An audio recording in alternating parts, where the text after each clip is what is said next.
Hey guys, welcome back to Snapfit. Today I'm going to quickly go over the universal rough-in kit for Delta. This is the Delta universal multi-choice universal rough-in kit. As you can see here, they look very similar. They actually are similar, except one difference.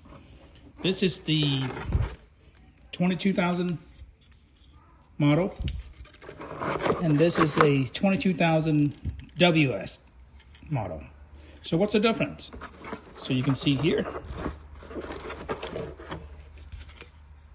See here, there's no stop, okay? The wood stop, it comes with a screw, like so. See that? And you can use a normal screwdriver and turn that in, push in there and turn it.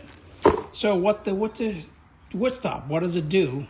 Wood stop is, if you want to put that in a layman term, that is an isolation valve.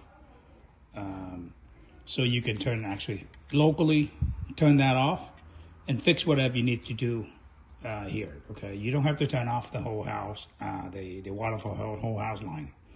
So that's what it is, okay? So the one wood stop, it comes with the screw so that way you can isolate it. And you can fix whatever you need without stop. So it's really dependent up to you. There's no right or wrong. It just depends on your needs, okay? All right, I hope that helps, and I'll see you in the next video.